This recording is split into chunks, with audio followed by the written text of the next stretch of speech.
Hello everyone, welcome back to my channel. Today we will be talking about my December reads.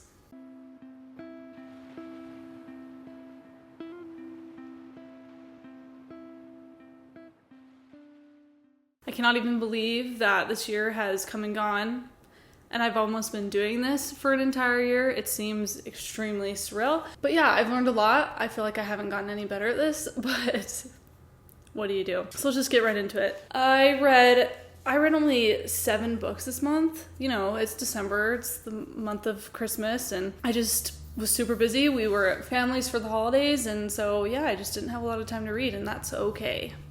But I feel like I still had a good reading month at the same time, even though I didn't read as many books as I would have liked to. I read, let's see here.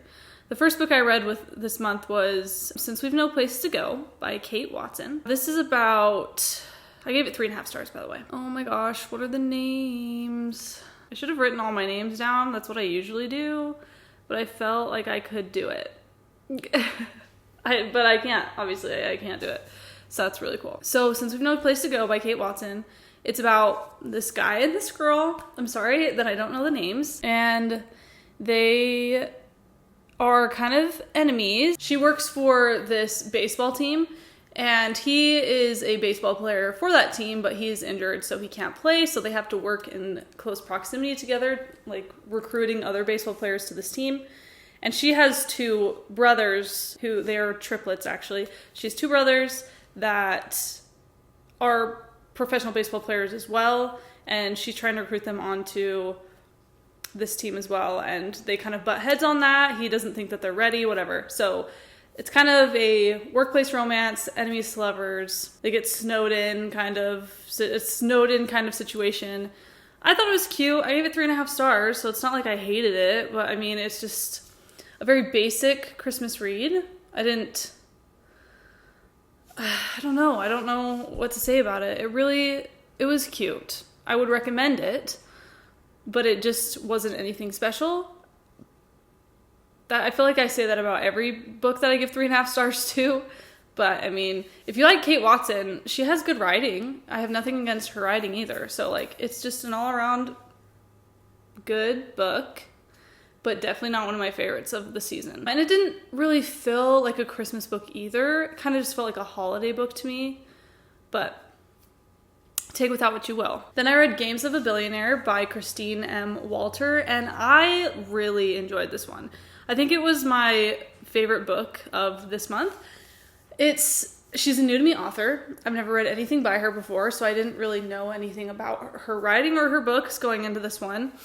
But I signed up for the ARC for it, and I was like, you know, I'll give it a try. It looked kind of fun, and I really loved it. Like 4.5 stars. Like, it was so cute and completely unexpected. Like, it's so fun for me to find these closed-door authors that, like, nobody knows about and enjoying their book. And I'm like, why don't more people know about these authors? Because it was really well done. The writing was well done. The plot was cute. It's a marriage of convenience. We know how I feel about those books. So yeah, I feel so bad that like not everybody knows about this author or her book. Like, it was so cute. I can't even get over it. She also took to her Instagram the other day and said that she didn't have enough sales to keep like publishing her books. And so honestly, I would recommend purchasing this one because you're not going to find it in your library. So yeah, I love to support independent authors, especially when they struggle financially. Like, either review her book on Amazon, review it on Goodreads, or purchase the book. It's like $12. Like, I would highly suggest purchasing this one. It was really cute, and I'm gonna purchase it myself. I made my younger sister buy it. Not made her, it was her own choice. But yeah, I really enjoyed it. It's single mom, football romance, billionaire romance. I won't tell you which one's billionaire, although you can probably guess who. Hidden identity, dual point of view, marriage of convenience, like I said. They meet on a cruise. The whole football team is on this cruise, and she goes with her friend because her friend is left at the altar, and she still has these tickets for this cruise. And so she joins her friend, and they meet this football team. And that was like really fun. Like, it was just so fun, and it was cute, and I really enjoyed it. It kept me interested the whole time. And so yeah, I highly recommend this one. And then I listened to A Not So Holiday Paradise by Gracie Ruth Mitchell. And unfortunately, I gave this 3 stars. It was definitely my least favorite book in this series. It's like a Christmas series that a bunch of authors came together for like 2 years ago, I think. I think I've read all of them now. I may have missed one of them in there. But I just didn't like this one, which is unfortunate because my last book that I read by Gracie Ruth Mitchell was a 5-star read. So I don't know why this one definitely fell flat. The characters weren't that great. They were both... The female main character was fine, but the male main character, I just didn't like him. He was really rude to her. He ignored his feelings for her, and like the whole book, he's like fighting his feelings for her, so he's just like abrasive. Like it comes off as grumpy sunshine. Well, the author intended for it to come off as grumpy sunshine, but he just came off as rude and like dismissive of her. And she, the main character, I'm forgetting all of their names, she has epilepsy. And I think the author went about that in a, went about it in a respectful way for people who have epilepsy. So I thought that part was well done. But I just didn't like the characters, the plot. I feel like nothing happened. Her family goes on this cruise and then she gets stranded on this island with her brother's best friend. Nothing happened. I just didn't love it. It's probably my least favorite holiday read I've read in the last 2 years. I just didn't enjoy it. And I listened to it, but I don't feel like that necessarily ruined my enjoyment even more. But I don't know. I honestly, I don't even know if I would recommend this one in particular because it wasn't that good. It really was not that good. And I feel bad, but that was my taste and that was my experience. So just to let you know. Then I read Holiday Hostilities by Katie Bailey, and I have my phone here, and I did write my review with the characters' names in this one. So Olivia and Aaron. I gave this one 3.5 stars. I listened to it, and the audiobook was actually pretty good. So the audiobook didn't necessarily lessen my review or my star rating. But yeah, Olivia and Aaron, so they're enemies to lovers. Enemies to lovers in contemporary romance books more and more are not my favorite. I like it in a fantasy because that makes sense. But like in a contemporary romance where grown-ups don't like each other because of something that happened in the past and they can't get over it, it's like, okay, I'm over this. So that's what happened here. Like something happened while they were in high school. I think it's a brother's best friend kind of thing again. So she knew him in high school. He dissed her or something and she's like super salty about it still. Anyway, so she works for the Cyclones, which is a hockey team, and Aaron is a hockey player on this team.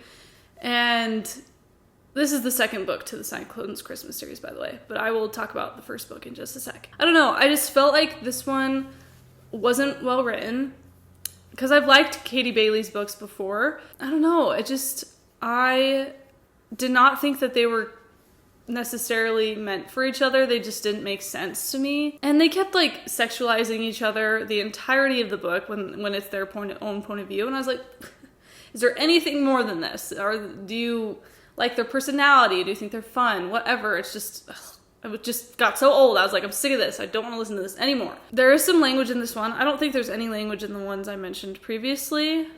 Yeah, there isn't. But this one does have some mild to moderate language. Not like any F words though. And then it does stay closed door, but the kisses are a little bit more descriptive, but there's no explicit details or content, anything like that. But yeah, it just was not my favorite Katie Bailey book. But that leads us into actually the first book in the Cyclones Christmas series, and it's called Season Schemings, also by Katie Bailey, obviously. And I listened to this one after I listened to Holiday Hostilities, and I gave this one 4 stars, and it was super cute. This one was so much better. I was like, why did she write this super cute one and then downgrade her writing for the second book? Like, it didn't make any sense to me. But this one was really cute. It was a marriage of convenience, and I don't think that was like why I loved it so much, but it also obviously helped. It was just, the plot was better, her writing was better. It was a lot sweeter. Their romance was cute. They were actually friends. And I feel like a contemporary romance where they kind of get to know each other and they're friendly towards each other, I feel like that leads to a sweeter and more endearing romance. And that's what this book was. The other one, they were enemies to lovers, so they like hated each other, and I didn't love that. So I recommend this one over Holiday Hostilities. But it's about Sebastian, what's her name? And Maddie.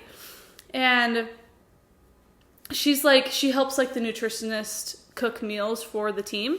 And so she meets Sebastian, they're meet cute, it's really funny. And Sebastian is from Canada, so his PR people for the team come to him and say, hey, you cannot play because you're not an American citizen. So we got to figure out your visa stuff, but that could take forever. So he'd like basically be out all season long. And so he drives a plot while he's in Vegas with Maddie, and they drunkenly get married in Vegas. And he goes from there. Their relationship is super sweet. They both get something out of it. He needs a wife to stay in America and to be able to play. And she wants to seek revenge on her ex-boyfriend who dumped her on live television. So they both get something out of it, and they both fall in love with each other, and it was very sweet. There is a little bit of language, not anything super terrible. It is fade to black, but like not explicitly fade to black, and there's like nothing really leading up to it. You just know what happened behind closed doors. That's what happened, not what happened. But kisses only on page. And I really enjoyed it. I recommended it to my little sister, and she's reading it right now, and she loves it. She's probably gonna give it 5 stars because she's kind of easy to please. Hopefully she doesn't see that. So yeah, really sweet. I highly recommend it. And it did feel like more of a Christmas holiday romance more than the other ones that I've read this month. So yeah, I would definitely recommend reading it around Christmas time. So this will be not helpful for you right now. You have to wait a whole year to read this book. I'm sorry. Then I read The Most Wonderful Crime of the Year by Allie Carter. And I gave this one 4.25 stars. I enjoyed it. It was completely unexpected, a huge surprise, because she is a traditionally published author. She is not necessarily she's not branded as a closed door author either. And so I was a little bit skeptical. I really was hoping that it was going to be closed door, but I saw multiple closed door readers singing its praises. So I was like, you know what, I'm going to try it out. So I actually read a physical copy of this one. I haven't read a physical copy of a book in forever, so that felt really nice. And I enjoyed it. I enjoyed it a lot. So there's Ethan and Maggie, and they're kind of workplace rivals. They're both authors or writers, I guess, for a publishing company. And they get asked to fly to England to stay at another author's home for the holiday because neither of them like have family. And it turns into a crime. The woman goes missing, and she had invited all of her family and people who she thinks have been trying to kill her. And so these two authors come together, Maggie and Ethan come together to try and solve a potential murder. And it was exciting. It was fresh. I enjoyed it. There's no F words actually, and it does stay closed door. It is fade to black, but not explicitly detailed fade to black. So basically kisses only on page. There is moderate infrequent language. Wow, I can't even speak. Moderate infrequent language, but no F word, which is awesome. When there's an F word in a book, it just ruins it for me. So I'm really glad that there wasn't anything like that in it. But yeah, moderate infrequent language. I really enjoyed it. It had a great plot. The characters were likable people, so I was happy for that. I didn't guess a single thing at the end of the book where they're going through everything. I was like, okay, did not see that. Nope, not that either. So it wasn't predictable, and I think that's why I liked it so much. And I think the romance was really sweet. He was like a really sweet guy. She totally misjudges him from their very first meeting. And all these things come to light when there's like a flashback to the past, and it's so cute. The romance was very sweet. So I would recommend it. I would. Closed door readers would definitely be comfortable with this book. I can't recommend anything else by her because I don't know how her other books, what kind of content they have. I think her Blonde Identity book, I haven't read it, but I've seen other people recommend it. It does say the F word, so I probably won't read that one, but in this example, this one stayed closed door to the level that I'm comfortable with. So there's that. Okay. Then the last book I read this month I cannot speak. Slow down. The last book I read this month was Rosie and the Beast Next Door by Kaylee Baldwin. And this one actually came out while I'm filming this today, December 31st. And I gave it 4 stars, and it was really cute. I don't think it's a Beauty and the Beast retelling, even though it sounds like it could be. It's more of a Pride and Prejudice retelling. kind of. This hockey player, there's like a super tragic event that happens. His best friend is killed, and he kind of is out of control on the ice, and so his coaches are like, you're suspended, go home and heal.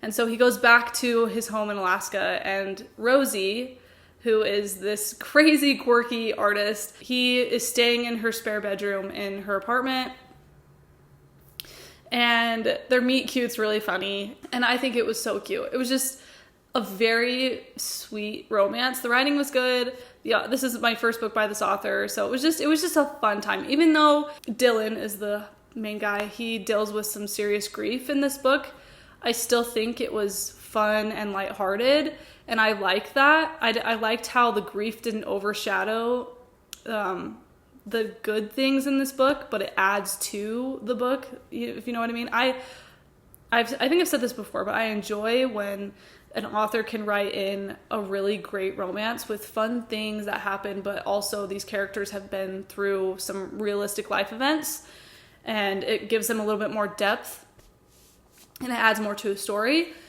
So that was what this book was to me, and I thought it was really well done. It was super cute. It was actually, so I sent this to my little sister. It was an ARC, so I was like, Emma, you can just try and sign up for it. This author needs readers, and see where it goes, because she doesn't have a bookstagram or anything like that. And she did get an ARC, and she finished it before I did. She gave it 5 stars. She loved it. Again, she's easy to please. She thinks all these romances are so cute, and I'm really happy that she does enjoy them. And I do too. I really liked it. I gave it 4 stars. It was super cute. It's a hockey romance. They fake date. It's Grumpy Sunshine, Pride and Prejudice vibes, dual point of view. So basically Rosie asks Dylan to be her fake boyfriend so she can make this one guy jealous, so that this guy will finally be like, hey, I want to date you. And obviously we know what happens. She falls in love with Darcy instead of Wickham. So it was really cute. I enjoyed it a lot. And yeah, it was clean, super clean, no language, kisses only. Very sweet romance. I really enjoyed it. And it was a great book to end my year on. So I was really happy with this month. I thought that I had a good reading month, even though slower for myself. But what do you do? Hopefully I can come out with a couple of videos next month about my 2025 goals. Like my journal, my book journal, my reading journal, all that. Books that I want to read in 2025.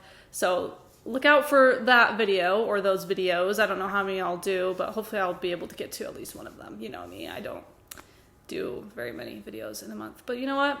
You're still here, and I'm happy you are, so thank you for the support. But yeah, again, thank you so much for watching, and I will see you next time. Bye.